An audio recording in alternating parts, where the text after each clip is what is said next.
நேயர்கள் எல்லாருக்குமே வணக்கம். ஸோ தொடர்ந்து 2 இன்டர்வியூ வந்து நீங்கள் பார்த்துருப்பீங்க. அதில் அவங்க 2 பேரும் பயங்கர டிசிப்ளின்டாக இருந்தாங்கல்ல. அந்த டிசிப்ளினுக்கு காரணம் யாருன்னு கேட்டிங்கன்னா, இவர் தான்.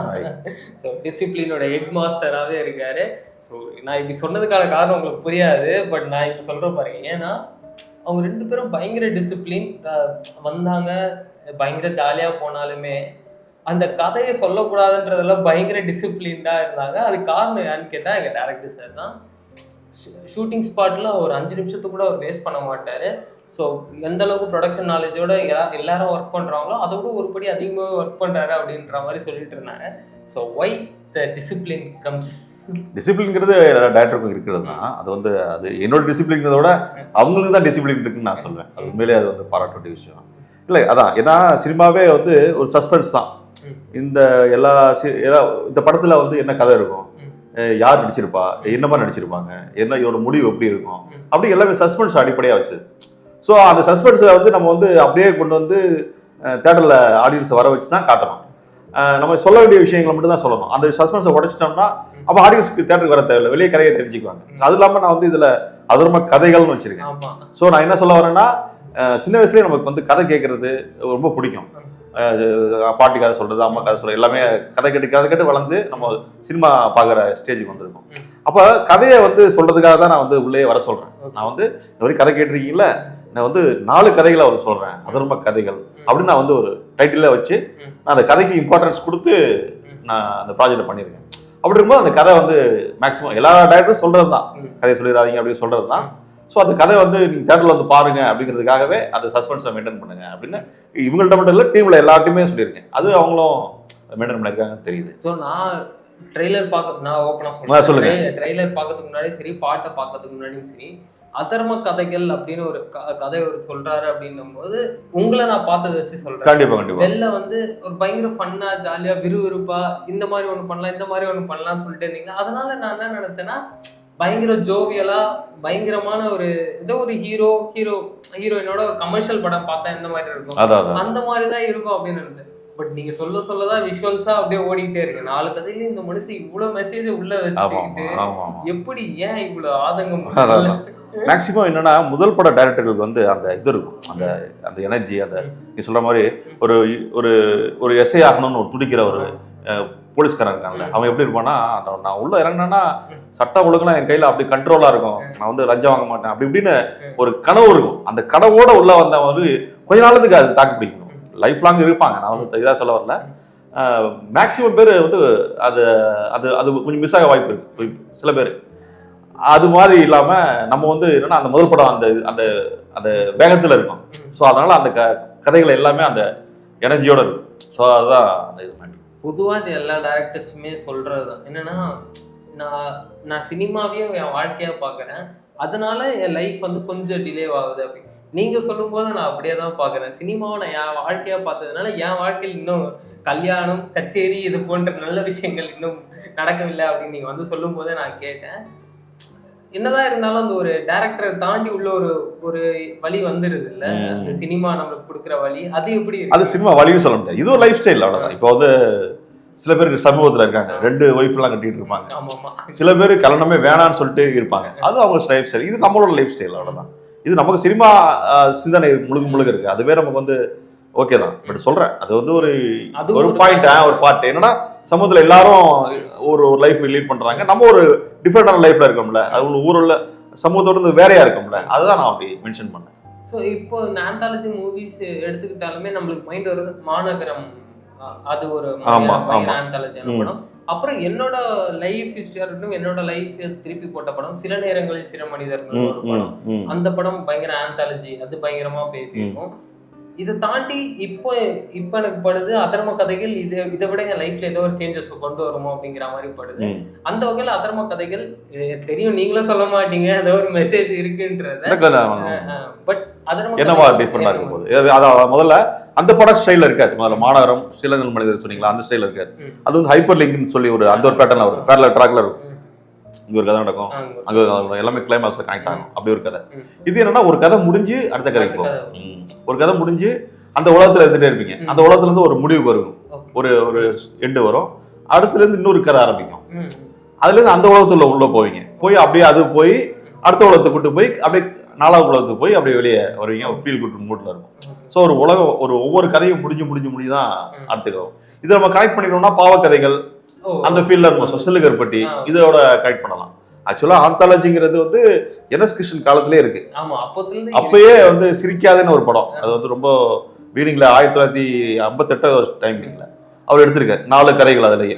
அதே மாதிரி அதுக்கப்புறம் பாலச்சந்திர சாரோட ஒரு வீடு வாசல் தான் சொல்லுவாங்க, அதுல 2 கதைகள் இருக்கு அப்படின்னு சொல்லுவாங்க. அப்புறம் தெலுங்கு இது ஹிந்திலையும் சரி கேரளா இண்டஸ்ட்ரியிலையும் சரி ஆந்தாலஜி எப்போ பார்த்தாலும் வந்துட்டே இருக்கும். அவங்க வந்து ஈஸியா எடுத்துட்டு இருப்பாங்க. நம்ம தமிழ் இண்டஸ்ட்ரி மட்டும் எப்பயாவது ரேரா வரும். அந்த வகையை சார்ந்தது தான் இது. ஒரே படத்துல 4-5 கதைகளை வந்து தொகுத்து பண்ற ஒரு ஸ்டைல் தான் இது ஆந்தாலஜி. ஸோ இது எல்லாமே ஒரு கண்டெம்பரரி சொசைட்டி பிரச்சனைகளை ஹேண்டில் பண்ற கதைகள். அதில் ஒரு கதை மட்டும் கொஞ்சம் கற்பனை கலந்துருக்கும், இல்லைன்னா நானே போட்டிருப்பேன் ஆக்சுவல் இன்சிடென்ட்ஸ் போட்டிருப்பேன், அதனால நான் போடல அது படம். ஆனால் 3 கதைகள் வந்து கண்டெம்பரரி ஸ்டோரிஸ் தான், சொசைட்டியில் நடந்துகிட்டு இருக்க ஒரு விஷயத்தை தான் பண்ணியிருக்கேன். ஸோ நீங்கள் இவ்வளோ பயங்கர ஜாலியாக செம்மையாக சிரிச்சுக்கிட்டே அப்படியே இருக்கீங்க. பட் ஆனால் உங்களோட செலெக்ஷன் இருக்குல்ல, இப்போ சாக்ஷி மேமா இருக்கட்டும், சாக்ஷி மேம் பயங்கர ஜாலியாக பேசினா இருந்தாலுமே பட் அவங்களுமே நம்ம வந்து ஸ்பேஸ் கொடுக்கணும், நம்ம போய் பேசணும்னு நினைப்பாங்க. வெற்றி சாருமே அப்படிதான், நம்ம பேசிட்டு அதுக்கப்புறம் பேசுவாங்க. இந்த மாதிரியான செலெக்ஷன் எப்படி? வெற்றி சார், சாக்ஷி மேம், அப்புறம் இன்னும் திவ்யா துரைசாமி மேம் இருக்காங்க, அவங்க அம்மு அபிராமி, பூராமு சார், சுனில் ரெட்டி சார் இருக்காரு. இவ்வளவு பேரு, எப்படிதான் 10 பேர் சொல்லிடலாம் வரிசையா, 10 பேர். அதான் என்னன்னா, அதான் அப்ப நம்ம சொல்றோம்ல, ஒரு படம்னா எப்படி இருக்கும், ஒரு படம்னா எப்படி இருக்கும், ஒரு ஹீரோ இருப்பாங்க, ஒரு வில்லன் இருப்பாரு, ஒரு ஹீரோயின் இருப்பாங்க, அப்ப சப்போர்ட்டிங் கேரக்டர்ஸ்லாம் இருப்பாங்க. இதை பேஸ் பண்ணி ஒரு கதை நடக்கும், ஒரு கிளைமாக்ஸ் முடியும். இது எல்லா படத்தோட பேட்டர்ன். இதுல இந்த பேட்டர்ன் வந்து 4 விதமா இருக்கு. இதே தான் 4 பேட்டர்னா இருக்கு. இதுல 4 டைப்ஸா இருக்கு. ஹீரோ இருப்பாங்க, ஒரு ஹீரோயின் இருப்பாங்க, அந்த கதையில ஒரு வில்லன் இருப்பாங்க, அது வில்லன் இருக்காது, சூழ்நிலை தான் வில்லனா இருக்கும், அது சப்போர்ட்டிங்கா ரோல் கேரக்டர்ஸ் இருப்பாங்க. ஸோ அந்த கதைக்கும் ஒரு கதைக்கும் இந்த பேட்டர்ல பண்ணும்போது 4 கதை இல்லை, அப்போ எல்லாமே பண்ணும்போது நிறைய ஆர்டிஸ்ட் வந்துடுறாங்க. ஆப்வியஸா அப்படி வந்ததுதான் இது. அது இல்லாம இந்த கதை வந்து வெற்றி சாக்ஷி அகர்வாலோட கதை எப்படி இருக்கும்னா, ஒரு காமன் ஹஸ்பண்ட், அவன் வந்து லவ் பண்ணி கல்யாணம் பண்ணியிருப்பான். ஸோ இந்தியாவில் லவ் பண்ணி கல்யாணம் பண்ண எல்லா கப்புள்ஸுமே இவங்க லைஃபோட கனெக்ட் ஆகிக்குவாங்க. அப்படி ஒரு கப்புள்ஸ் தான் அவங்க. அந்த கப்புள்ஸ்க்கு நடக்கிற ஒரு பிரச்சனை தான் அந்த கதையை. அந்த ஹஸ்பண்ட் ஒரு பிரச்சனையில் மாட்டிக்குவாப்புல, அது இந்த பொண்ணு தெரிய வரும், 2 பேரும் நடக்கிற ஒரு விஷயம் அப்படி இப்படின்னு போய் எங்கெங்கேயும் கொண்டு போய் நிறுத்திடும். அப்படி ஒரு கதை தான் இந்த கதை. ஸோ அதை பேஸ் பண்ணதில் வந்து லவ் பண்ணி கல்யாணம் பண்ணாங்க அப்படிங்கிறனால தான் இந்த கலரில் அவளை சூஸ் பண்ணேன். இந்த பொண்ணு வந்து பணக்கார வீட்டை சேர்ந்தவ, இவன் சாதாரண ஒரு பையன் அப்படிங்கிறது பார்வையிலே தெரியணும், லுக்லேயே தெரியணும் அந்த கப்பல்ஸை பார்க்கும்போது. அதுக்காக தான் 2 பேரும் சூஸ் பண்ணேன். ஸோ அந்த கலரில் அப்படி இருக்காங்க. ஸோ அதர்ம கதைகள் ஹிட்டுக்கு அப்புறம் சார் வந்து யார் ஹீரோவா சூஸ் பண்ணுவாரு? அதான் ஒரு 2-3 கதைகள் இருக்கு. அந்த இப்போ இந்த படம் எந்த அளவுக்கு ரீச் ஆகுது, அது இல்லாமல் நானே இது படம் ப்ரொடியூஸ் பண்ணியிருக்கேன். ஸோ எனக்கு இன்வெஸ்ட் பண்ணியிருக்காங்க ஃப்ரெண்ட்ஸோட பிரதர்ஸ்லாம். அவங்களுக்கு தான் திரும்ப கொடுத்து நான் இந்த கணக்குலாம் முடிச்சுட்டு அடுத்து இதில் வந்து எனக்கு நானும் ஒரு அமௌண்ட் போட்டிருக்கேன். இதில் எனக்கு எவ்வளோ மிஞ்சுது, இப்போ எனக்கு வந்து வெளியேருந்து கால்ஸ் எதிர்பார்க்குறேன், ப்ரொடியூசர்ஸ்லேருந்து ஹீரோஸ்லேருந்து கால்ஸ் எதிர்பார்க்குறேன். அது தகுந்த மாதிரி நம்மள்ட்ட என்ன ஸ்கிரிப்ட் இருக்கு, 2-3 ஸ்கிரிப்ட் இருக்கு, அதை பேஸ் பண்ணி அந்த கதை யாரை சூஸ் பண்ணுதோ அதை வச்சு நான் வந்து போலான்றேன். என்ன ஸ்கேல் அப்படிங்கிறதெல்லாம் அதை வச்சு தான் டிசைட் பண்ணலான். ஸோ ரீசெண்டாக வந்து நீங்கள் நிறைய பேரோட வெற்றியை பார்த்துருப்பீங்கன்னு நினைக்கிறேன். நித்திலன் நம்ம அவரோட வெற்றியை பார்த்துருப்பீங்கன்னு நினைக்கிறேன். ஸோ ஒரு 7 வருஷம் ஸ்ட்ரகிள் அவரு சொல்லிட்டாரு, சினிமாவுக்கு வந்து நான் படம் பண்ணதான் அந்த பணம் பார்க்க வரல, அதனால எனக்கு எத்தனை வருஷம் ஆனாலும் எனக்கு பிரச்சனை இல்லை சொல்றாரு. பட் ஆனால் நிறைய டேரக்டர்ஸ்க்குமே இங்கே ஒரு படம் முடிச்சதுக்கு அப்புறம் அடுத்த படம் ஸ்டார்ட் பண்ணுறதுக்கு ஒரு 2 கே. ரவிக்குமார் சாரே சொல்லியிருந்தாரு. பிரதீப் ரங்கநாதன் ஒரு பையன், அவன் வந்து கோமாளின்னு ஒரு படம் பண்ணான். பட் அவன் எப்படா அடுத்த படம் பண்ணுவேன்னு நான் வந்து இது பண்ணிட்டே இருக்கேன். பட் அவன் இது சூஸ் பண்ணுறதுக்கே 5 வருஷம் ஆயிடுச்சு அப்படின்ற மாதிரி. ஏன் டேரக்டர்ஸ் வந்து இவ்வளோ ஸ்ட்ரகிள்ஸ் வந்து பார்க்குறாங்கன்னு நினைக்கிறீங்க? இல்லை, டைம் எடுக்குது. ஒரு ப்ராஜெக்ட் இருக்கும். அதான் என்னன்னா, அதான் ஒன்றும் இல்லை, நம்ம வந்து ஒரு இப்போ படம் முடிஞ்சிருது, நான் சொன்னேன்ல ஒரு கதை இருக்குது அப்படின்ட்டு, அந்த கதையை எடுத்துக்கிட்டு நம்ம எனக்கு கால்ஸ் வரலாம் வச்சுங்க, பேசி சொல்கிறேன், எனக்கு ஒரு கதை பிடிச்சிருக்கு, அந்த கதையை நான் வந்து படமாக்கணும்னு ட்ரை பண்ணுறேன்னு வச்சுங்களேன். அப்போ இருக்கிற ஆப்ஷன்ஸ் ஒரு 5-6 ஆப்ஷன்ஸ் இருக்கும்.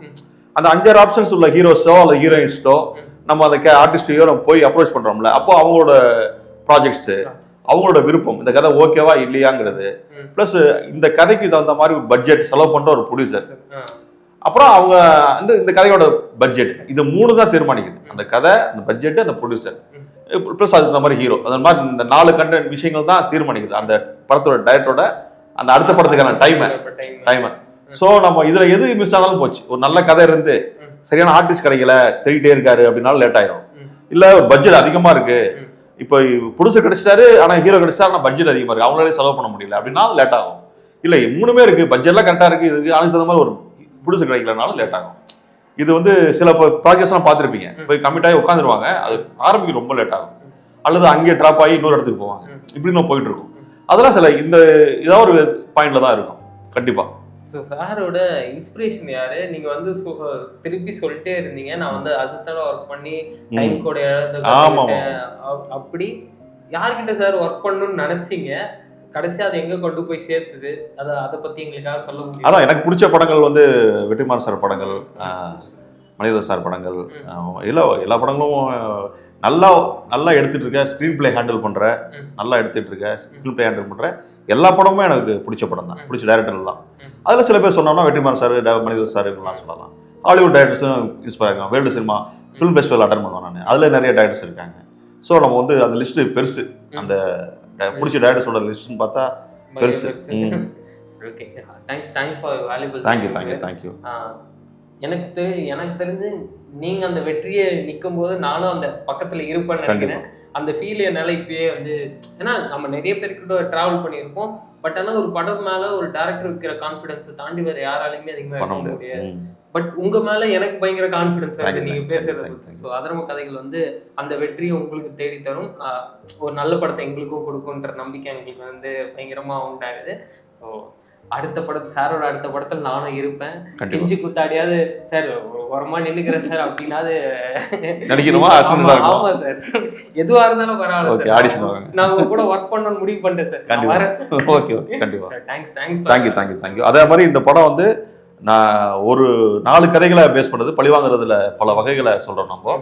ஸோ கண்டிப்பா உங்களுக்கு ஒரு ரோலர் கோஸ்டர் அனுபவமா இருக்கும். அது பல விதமான அனுபவங்களை இந்த படம் கொடுக்கும்.